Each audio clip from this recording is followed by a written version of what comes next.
Hello students, welcome to the channel pharma scholar. So जैसे कि मैंने अपने कल के वीडियो में डिस्कस किया था कि हम subject wise and topic wise MCQs को सॉल्व करेंगे एंड इसमें एक प्रिडिक्टेड एमसीक्यूज हमारे क्या आ सकते हैं। प्रिडिक्टेड एमसीक्यूज मतलब चांसेस किस तरीके के एमसीक्यूज आने के हैं, उनको हम डिस्कस करेंगे। सो आज का जो टॉपिक है वो मेरा सब्जेक्ट है वो फार्मास्यूटिक्स है। फार्मास्यूटिक्स में आज मैं फार्मास्यूटिक्स सिलेबस से 3 टॉपिक्स को कवर करूंगी। पहला है हिस्ट्री ऑफ फार्मेसी प्रोफेशन, दूसरा है फार्मास्यूटिकल पैकेजिंग, तीसरा है फार्मास्यूटिकल एड्स। ये क्वेश्चन हमारे पैकेजिंग मटेरियल से आया हुआ है, यानी कि मैंने आपको बताया था पैकेजिंग कंटेनर्स होते हैं जिसमें कि हमारे प्लास्टिक की पैकेजिंग होती है, ग्लास कंटेनर्स यूज़ किए जाते हैं, ब्लिस्टर पैकेजिंग होती है। तो उसमें हमारे ग्लास कंटेनर्स भी as a packaging material use किया जाता है जिसमें ड्रग को एज अ स्टोर करके रखा जाता है। ठीक है ना। तो अब कितने टाइप के होते हैं? टाइप 1 होता है हमारा बोरोसिलिकेट ग्लास, टाइप 2 होता है हमारा सोडा लाइम ग्लास, जिसको हम ट्रीटेड सोडा लाइम ग्लास भी बोलते हैं क्योंकि ट्रीट किया जाता है, ठीक है, हाइड्रोलिटिक रेजिस्टेंस के प्रेजेंस में। फिर टाइप 3 होता है हमारा सोडा लाइम ग्लास, सिर्फ soda lime glass, and type 4 होता है हमारा general purpose soda lime glass. तो ये 4 टाइप के ग्लास होते हैं।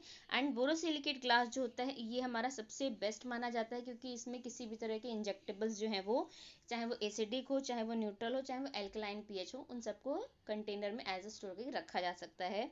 टाइप 2 जो होते हैं हमारे एसिडिक एंड न्यूट्रल पैरेंटल्स के लिए होते हैं। टाइप 3 जो होते हैं हमारे नॉन एक्वस, यानी कि उन इंजेक्टेबल्स में वाटर नहीं होना चाहिए, उनको स्टोर करने के लिए यूज़ किए जाते हैं। एंड टाइप 4 जो होता है हमारा topical and oral doses form के लिए किया जाता है। सो जो हमारा टाइप 2 है हमारा सोडा लाइम ग्लास, क्योंकि इसको हम बोलते हैं ट्रीटेड सोडा लाइम ग्लास, तो ये हमारा टाइप 2 है। ठीक है ना। एंड तो हमारा क्वेश्चन क्या था? क्वेश्चन था हमारा कि type 2 glass is called as, तो टाइप 2 ग्लास हमारा कौन सा है? Treated soda lime glass. ठीक है ना। So the right answer is C, right. Next question, thermoplastics are get softened on heating, can be molded, does not degrade by repeated heating, all of the above। अब thermoplastics होते क्या हैं? सो thermoplastics समझने से पहले हम ये समझते हैं कि प्लास्टिक्स कितने टाइप के होते हैं। There are 2 types of plastics. पहला आता है हमारा थर्मोप्लास्टिक्स एंड दूसरा होता है हमारा थर्मोसेटिंग प्लास्टिक्स। जो थर्मोप्लास्टिक्स होते हैं उनका मेल्टिंग पॉइंट जो होता है वो लो होता है, जिसकी वजह से वो they can further be remoulded और रिसाइकल्ड इजीली, मतलब दोबारा से वो अपना शेप, अगर हम उनको हीट करें तो दोबारा से वो अपने शेप में कन्वर्ट हो सकते हैं, या उनको किसी भी शेप में हम कन्वर्ट कर सकते हैं थर्मोप्लास्टिक्स को। लेकिन जो थर्मोसेटिंग प्लास्टिक्स होते हैं they can withstand high temperature and once harden, एक बार जो उन्होंने शेप ले लिया, these cannot be reformed or recycled even with the application of heat। तो हीट देने के बाद भी वो दोबारा से रिसाइकल या रीशेप्ड में नहीं आ सकते, राइट। सो थर्मोप्लास्टिक्स हमारे ऐसे प्लास्टिक्स होते हैं गेट सॉफ्टेंड ऑन हीटिंग, इनको मोल्ड किया जा सकता है, does not degraded by repeated heating. So the right answer is the all of the above. तो ये जो कैरेक्टरिस्टिक्स है हमारे थर्मोप्लास्टिक्स की है। Okay, now come to the next question. This question is from the history of pharmacy profession. The first pharmaceutical industry was established in Bombay, New Delhi, Calcutta, Chennai. Bombay, New Delhi, Calcutta and Chennai. So the first pharmaceutical industry was established in 1930 in Calcutta. Okay ना, जिसको अब कोलकाता बोला जा रहा है, जिसको हम कैलकाटा में ओपन हुई थी, एंड ये Bengal chemicals and pharmaceutical works के नाम से ये ओपन हुई थी। So the first pharmaceutical industry was established in Calcutta. So the right answer is the C. Okay, come to the next question, who is the father of Indian pharmacy education? So ये आपको पता ही होना चाहिए, ये काफ़ी known है, that is a Mahadev Lal Shroff, right. colonial R.N. Chopra, sir Joseph Bhore and none of the above. So Mahadev Lal Shroff जो हैं इनको हम father of Indian pharmacy education भी बोलते हैं। इनका जन्म हुआ था मार्च 6, 1902 में, सिटी ऑफ दरभंगा इन बिहार, बिहार में इनका जन्म हुआ था। एंड इन्होंने फार्मेसी की जो फील्ड है उसमें काफ़ी ज़्यादा आप बोल सकते हैं कि रिनोन्ड उसको किया था, एंड इसी को इन्होंने ही फार्मेसी एजुकेशन को लाया था, तो इसीलिए इनको father of Indian pharmacy education बोला जाता है। जो आर एन चोपड़ा थे, इन्होंने कमिटी बनाई थी, ड्रग इंक्वायरी कमिटी, एंड जो जोसेफ भोरे थे, इन्होंने भोरे कमिटी बनाई थी, right. Next question is from the packaging material uncoated steel is called, right. So uncoated steel किसको हम बोलते हैं? ब्लैक प्लेट को, वाइट प्लेट को, टिन प्लेट को एंड स्टील प्लेट को। सो अनकोटेड स्टील का मतलब होता है कि जो जो स्टील है, टिन प्लेटिंग से पहले, टिन प्लेटिंग मतलब उस पर टिन की कोटिंग नहीं हुई है, उस स्टील को हम बोलते हैं अनकोटेड स्टील, एंड इसीलिए इसको बोलते हैं black plate. So uncoated steel is called the black plate, क्योंकि अनटिल अनलेस जब तक उस पर टिन की शेडिंग नहीं हुई है, ओके ना। So the uncoated steel sheet before tin plating is referred as a black plate. Next question, aerosol containers are made up of. Aerosols आप जानते हैं ना, एरोसोल्स होते हैं जिसमें हमारे नेबुलाइजर्स होते हैं, या इवन जो परफ्यूम्स वगैरह आते हैं, जो डिओड्रेंट्स आते हैं, they are come into the aerosol containers. तो वही पूछ रहे हैं कि वो एरोसोल कंटेनर्स किस चीज़ से मिल करके बने होते हैं, या उनका कंपोनेंट क्या है? Tin plate, aluminium, glass and all of the above. So aerosol containers अगर आप थोड़ा सा यहाँ पे देख पा रहे होंगे, सो कई सारे हमारे कंटेनर्स यूज़ किए जाते हैं एरोसोल्स को बनाने के लिए, जिसमें कि हमारा मेटल भी आता है, ठीक है ना, जिसमें कि मेटल है, जिसमें टिन प्लेट स्टील किया जाता है, एल्यूमिनियम को भी यूज़ किया जाता है, ग्लास को भी यूज़ किया जाता है। सो अगर हम एरोसोल की बात करें तो हम मेटल को भी यूज़ करते हैं, एल्यूमिनियम को भी यूज़ करते हैं एंड ग्लास को भी यूज़ करते हैं। जैसे एल्यूमिनियम में 2 पीस 1 पीस यूज़ किया जाता है, ग्लास में uncoated and plated glass use किया जाता है, मेटल में टिन प्लेटेड, अब मैंने आपको बताया टिन प्लेटेड स्टील यूज़ किया जाता है। सो ये सब हमारे एज अ कंटेनर यूज़ किए जाते हैं एरोसोल कंटेनर्स को बनाने के लिए। So the right answer is the all of the all of the above, जिसमें कि टिन प्लेट, एल्यूमिनियम, ग्लास, इन तीनों का यूज़ किया जाता है। Next is the secondary packaging component means packaging component that are, ये तो आपको पता ही होगा कि 3 तरह की पैकेजिंग होती है हमारी। पहली होती है हमारी प्राइमरी पैकेजिंग, दूसरी होती है हमारी सेकेंडरी पैकेजिंग, एंड तीसरी आती है हमारी टर्शरी पैकेजिंग। जो प्राइमरी पैकेजिंग है वो हमेशा ड्रग के कांटेक्ट में रहती है। ये हमें पता है कि मान लीजिए कि कोई कंटेनर है, ठीक है, ग्लास का ही, उसके अंदर टैबलेट्स है, तो वो जो कंटेनर है जिसके अंदर ड्रग रखी हुई है वो हमारी प्राइमरी पैकेजिंग हो गई, एंड उस कंटेनर को हमने एक बॉक्स में रख दिया, that is a secondary packaging. Secondary packaging directly drug के कांटेक्ट में नहीं रहती है, एंड फिर जब उस बॉक्सेस को हमने बड़े कार्टन्स में रख दिया ज़्यादा ट्रांसपोर्ट करने के लिए, तो हमारी टर्शरी पैकेजिंग हो गई, राइट ना। So they are not in direct contact with dosage form. They are in direct contact with dosage form. They are after tertiary packaging. Which one is the correct? So the right answer is A, right na. So secondary packaging component means packaging components that are not and will not be in direct contact with the dosage form. Example जैसे कि cottons हो गया, over raps हो गया, blisters हो गया, ये सब हमारे क्या है? सेकेंडरी पैकेजिंग है। Next, the material use for the blister packaging. Blister packaging क्या है भाई? वो जो हमारी कैप्सूल्स आती हैं ना, या जो टैबलेट्स आती हैं, that are the blisters packaging, जिसमें हमारे टैबलेट्स को रखा जाता है, जो पैकेजिंग होती है टैबलेट्स की, that is the blister packaging, जिसमें ड्रग एनक्लोज रहती है, हमारी टैबलेट है, कैप्सूल्स हैं। ज़्यादातर टैबलेट कैप्सूल्स के लिए ही ब्लिस्टर्स पैकेजिंग यूज़ की जाती है, जिसमें टैबलेट कैप्सूल्स हमारी एनक्लोज्ड हैं, उसी को हम बोलते हैं ब्लिस्टर पैकेजिंग। सो ये जो ब्लिस्टर पैकेजिंग है, ये किस चीज़ की बनी होती है? Option is polyvinyl chloride, trifluorocarbon, ethanol chloride and all of the above. So इसमें से जो हमारी पॉलीविनाइल क्लोराइड है, ठीक है ना, यहाँ पे द ब्लिस्टर्स और most unit doses packages are made up of polyvinyl chloride. So polyvinyl chloride के बने होते हैं हमारी blister packaging. So the right answer is the A, okay. Which of the following is true for glass container. Glass container होते हैं ना जिसमें कि हमारे टैबलेट्स भी आती हैं या फिर इंजेक्टेबल्स रखे हैं, जिसमें आपको पता है चार तरफ के ग्लास होते हैं। सो इसमें से कौन सा सेंटेंस ट्रू है ग्लास कंटेनर्स के लिए? They are opaque, they deteriorate with the age, they are affected by moisture and gases, they release alkali to aqueous preparation। सो इसमें से सबसे पहले ओपेक का मतलब क्या है? ओपेक का मतलब है कि ऐसा सब्सटेंस जिससे हमें आर पार ना दिखता हो। तो जो ग्लास कंटेनर्स होते हैं मोस्टली हमें उनसे चीज़ें दिख ट्रांसपेरेंट होते हैं कि हम उनसे देखते हैं कि भाई ड्रग कितनी है, या आपने कफ सिरप जो आप लाते हैं आप देख पाते हैं कि कितनी कफ सिरप बची हुई है। सो दे आर नॉट ओपेक ना, क्योंकि आप उसको देख पा रहे हो, तो दे आर ट्रांसपेरेंट। तो फर्स्ट ऑप्शन जो है वो गलत है, ये ट्रू नहीं है। सेकेंड बोला दे डिटोरिएट विद द एज, जो ग्लास होता है वो एज के साथ डिटोरिएट नहीं होता, ये उसकी खासियत होती है।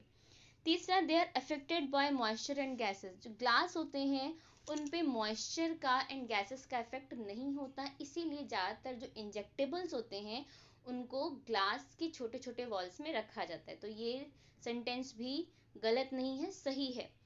दे रिलीजेस, सॉरी ये सेंटेंस भी गलत है, sorry.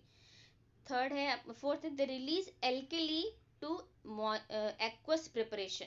So this is the right, कि जो हमारे ग्लास होते हैं वो एल्कली रिलीज करते हैं, जिसकी वजह से जो ड्रग है उसका पीएच या उसका जो नेचर है वो चेंज हो जाता है। तो बाकी के जो हैं ये सारे रॉन्ग हैं, सिर्फ फोर्थ वाला जो है वो राइट है ग्लास के लिए।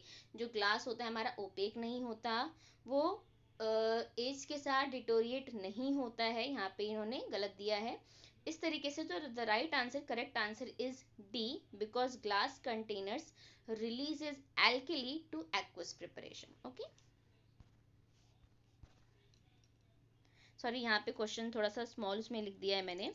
विच of the following glass can be use for storage of photo sensitive pharmaceutical product? अगर कोई ऐसा सब्सटेंस है जो फोटो सेंसिटिव है, फोटो सेंसिटिव का मतलब क्या है? फोटो सेंसिटिव का मतलब है कि अगर उस सब्सटेंस पे लाइट पड़ गई तो वो सब्सटेंस खराब हो जाएगा, तो ऐसे सब्सटेंस को हम बोलते हैं photo sensitive.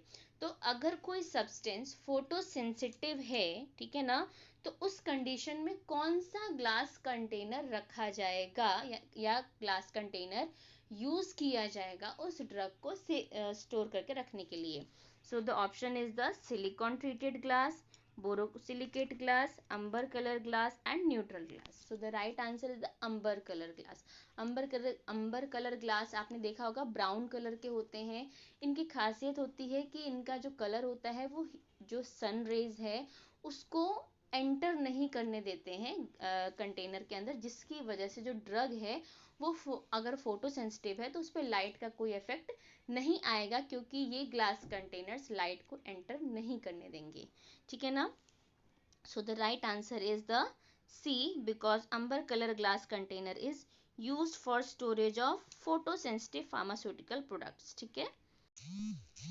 Okay, next is the which of the following is example of thermosetting plastic? okay, thermosetting plastic ऐसे प्लास्टिक्स होते हैं जो अपॉन हीटिंग अपना जो शेप है वो चेंज नहीं करते। सो इसमें से थर्मोसेटिंग प्लास्टिक के एग्जांपल कौन से हैं? That is a nylon, right, हाँ, nylon, phenol formaldehyde, polystyrene and all of the above. So इसमें से कौन सा एग्जाम्पल है थर्मोसेटिंग प्लास्टिक का? So the correct answer is the phenol formaldehyde, which is a thermosetting plastics, while nylon and phenol formaldehyde is the thermoplastics। okay,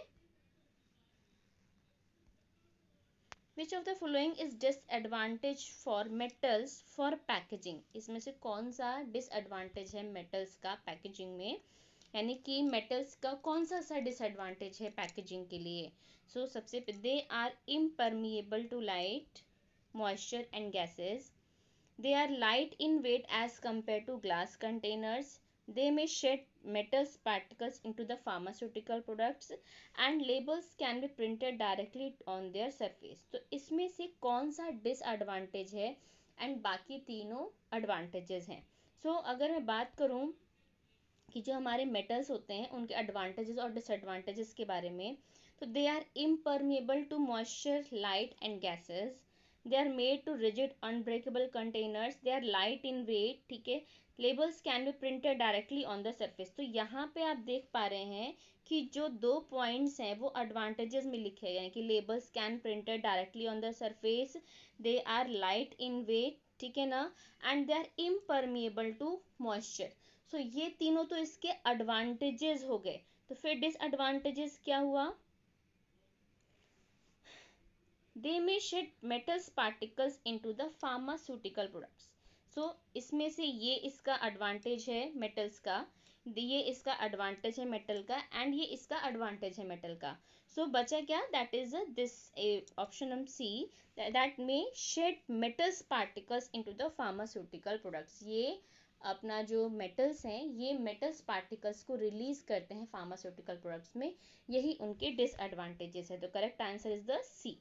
Okay, which one of the following is incorrect for pharmaceutical aids? अब हम आ गए pharmaceutical ads पे। अभी तक हमारा चल रहा था फार्मास्यूटिकल पैकेजिंग। एड्स का मतलब क्या है? एक्सीपियंट्स, यानी कि ऐसे सब्सटेंस जो फार्मास्यूटिकल फॉर्मुलेशन में खुद तो इनर्ट रहते हैं लेकिन सब्सटेंस की एक्टिविटी या आप बोल सकते हैं कि उनके फीचर्स को, उनकी सॉल्युबिलिटी को या उसके कलर को, उसके टेस्ट को एनहांस करने में हेल्प करते हैं, ठीक है ना। तो ऐसे सब्सटेंस को ही हम बोलते हैं फार्मास्यूटिकल एड्स। तो यहाँ पे क्वेश्चन है कि which one of the following is incorrect. बाकी तीन करेक्ट हैं लेकिन कौन सा इनकरेक्ट है for the pharmaceutical aids? So pharmaceutical aids helps to increase the bio availability of the formulation और एक्टिव फार्मास्यूटिकल इंग्रेडिएंट। दूसरा है it is active ingredient added along with drug to make medicament. तीसरा है with the help of pharmaceutical aids we can make the formulation in different color, flavor, taste and they increase the patient compliance. So इसमें से कौन से 3 आपके सही हैं? अगर मैं बात करूं ऑप्शंस की, सो एक यहाँ पे मैंने ऑप्शंस दिए हुए हैं कि भाई हमारे फार्मास्यूटिकल जो एड्स हैं उनकी एडवांटेजेस क्या हैं एंड करेक्टरिस्टिक क्या हैं। सो अगर मैं बात करूँ यहाँ पे, सो ये जो एक्टिव फार्मास्यूटिकल एड्स हैं इट इज़ एक्टिव इंग्रेडिएंट, यहाँ पे लिखा हुआ है एक्टिव इंग्रेडिएंट, जबकि they are the inactive ingredient, right ना। So they are not active ingredient and ये ड्रग को एज अ मेडिकामेंट हम यूज़ नहीं कर सकते हैं, ठीक है ना। बाकी सारे जितने भी तीनों हैं ये सारे उसके करेक्ट हैं, यानी कि ये फार्मास्यूटिकल एड्स की प्रॉपर्टी है कि भाई वो बायो अवेलेबिलिटी को इंक्रीज करते हैं। फार्मास्यूटिकल एड्स जो होते हैं डिफरेंट कलर और फ्लेवर टेस्ट देने में हेल्प करते हैं, पेशेंट कंप्लायंस को इंक्रीज करते हैं। लेकिन जो बी वाला है वो बता रहा है कि एक्टिव इंग्रेडिएंट है, जो कि इनकरेक्ट है। Okay, next is the excipients which are needed in the formulation of a tablet when the quantity of medicament is very small. इसमें से कौन सा ऐसा इंग्रेडिएंट है जो मेडिकामेंट में ऐड तब किया जाता है जब आप जो एक्टिव फार्मास्यूटिकल इंग्रेडिएंट है उसकी क्वांटिटी स्मॉल रहती है। तो क्वांटिटी स्मॉल होगी तो वो डाई एंड पंच में फिक्स नहीं होगा एंड उसकी टैबलेट का फॉर्मेशन नहीं हो पाएगा, क्योंकि हमें एक जो परफेक्ट डाई एंड पंच के लिए चाहिए होता है मेडिकामेंट, उसका एक प्रॉपर सॉलिड होना चाहिए, ठीक है, एक मास होना चाहिए। ऐसा नहीं कि हम इतना छोटा सा हमने 1 ग्राम ले लिया उसको ड्रग बनाया तो नहीं बन पाएगी ड्रग। तो एक प्रॉपर क्वांटिटी भी हमको चाहिए होती है ग्रैन्यूल्स की डाई टैबलेट बनाने के लिए। तो उस कंडीशन पे हम ऐसा कौन सा सब्सटेंस यूज करते हैं ताकि जो हमारे ड्रग है उस मेडिकामेंट में थोड़ा सा उसका मास इंक्रीज हो जाए। सो यहाँ पे ऑप्शन क्या क्या है? Diluents, binders, disintegrants and colouring agents. So binders तो बाइंड करते हैं, जैसे गम हो गया, अकेशिया गम हो गया, ग्वार गम हो गया। डिसइंटीग्रेंट्स जो होते हैं वो हमारे ड्रग को हमारे जीआईटी में जाकर के ब्रेक कराने में हेल्प करते हैं। कलरिंग एजेंट कलर देते हैं। तो बचा क्या? That is a diluent. So correct answer is the A, diluent. Diluent ऐसे फिलर्स होते हैं जो ड्रग के मास को इंक्रीज करते हैं। Next is the which of the following sweetening agent poses carcinogenic activity. इसमें से कौन सा ऐसा स्वीटनिंग एजेंट है जिसकी कार्सिनोजेनिक एक्टिविटी है? पहला है हमारा aspartame, saccharin, mannitol and lactose. So ये चारों ही हमारे वैसे तो स्वीटनिंग एजेंट हैं, लेकिन कार्सिनोजेनिक एक्टिविटी की अगर हम बात करें तो जो सैक्रिन है it have the carcinogenic activity. Okay, which of the following statement show characteristic of binding agent?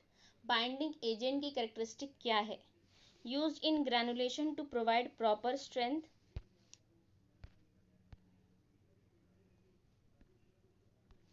used in granulation to provide proper strength to make tablet intact, ये बाइंडिंग एजेंट की कैरेक्टरिस्टिक है। या binding agent used along with granulating agents के साथ use किए जाते हैं। या फिर gum acacia, gelatin, gum, tragacanth, methyl cellulose are example of binding agents. So ये तीनों ही आंसर हमारे करेक्ट हैं, क्योंकि ये हमारे यूज किए जाते हैं as a binding agent. Binding agent granulating agents के साथ यूज किए जाते हैं, इसलिए ये भी करेक्ट है। एंड ग्रेनुलेशन की ड्यूरेशन में एक प्रॉपर स्ट्रेंथ देते हैं बाइंडिंग एजेंट, इसलिए फर्स्ट वाला ऑप्शन भी सही है। सो इसलिए all of the above is the right answer. Okay, which of the following is not example of preservatives? इन चारों में से कौन सा एग्जाम्पल है जो प्रिजर्वेटिव का नहीं है? So benzyl alcohol, benzalkonium chloride, starch and cetrimide. इसमें से benzyl alcohol, benzalkonium chloride and cetrimide, they all three are the example of preservatives. However starch is come under the diluent, ठीक है ना, ये एक डाइल्यूटिंग एजेंट है। जैसे कि मैंने आपको बताया ना कि ड्रग के अमाउंट के उसके मास को बढ़ाने के लिए स्टार्च यूज किया जाता है, ठीक है। So this is about the today MCQs. यहाँ पे मैंने जितने एमसीक्यूज बना सकती थी मैंने बनाए हैं। आप और ज़्यादा से ज़्यादा सॉल्व करिएगा। ज़्यादातर अगर आपको करना है तो आपको फार्मास्यूटिकल एड्स के एक्सीपिएंट्स, एफएनडीसी कलर कौन कौन से होते हैं, या कौन कौन से प्रिजर्वेटिंग एजेंट्स यूज़ किए जाते हैं। फार्मास्यूटिकल एक्सीपिएंट्स में आपको डाइल्यूएंट्स के एग्जाम्पल, प्रिजर्वेटिव्स के एग्जाम्पल, बाइंडर्स के एग्जाम्पल, कलरिंग एजेंट्स कौन से हैं, क्यों यूज़ किए जाते हैं, डिसइंटीग्रेटिंग एजेंट्स कौन से हैं, क्यों यूज़ किए जाते हैं, इन सब के एग्जाम्पल्स आपको याद करके रखने हैं। फार्मास्यूटिकल पैकेजिंग की अगर मैं बात करूँ तो फार्मास्यूटिकल पैकेजिंग में कौन कौन सी पैकेजिंग यूज़ की जाती है, जैसे कि ब्लिस्टर पैकेजिंग है, ग्लास पैकेजिंग है, प्लास्टिक है, सबकी एडवांटेज डिसएडवांटेजेस क्या हैं। फिर paper packaging, primary secondary tertiary packaging क्या होती है, लेबलिंग कैसे किया जाता है उस पर, ये सारा आपको ध्यान से पढ़ना है, ताकि अगर एमसीक्यूज आता है तो आप उसको सॉल्व कर लें, ठीक है ना। इसके अलावा अगर कोई क्वेश्चन अगर आप पूछना चाहते हैं, आप मुझे कमेंट सेक्शन में पूछना, मैं आपको उसका आंसर ज़रूर करूँगी। नेक्स्ट वीडियो जो हमारा रहेगा वो नेक्स्ट सब्जेक्ट पे रहेगा। इस फार्मास्यूटिक सब्जेक्ट का मैं फिर से जो नेक्स्ट वीडियो अपलोड करूँगी वो दूसरे टॉपिक से करूँगी, ओके ना। सो तब तक के लिए thank you so much for the watching, bye bye.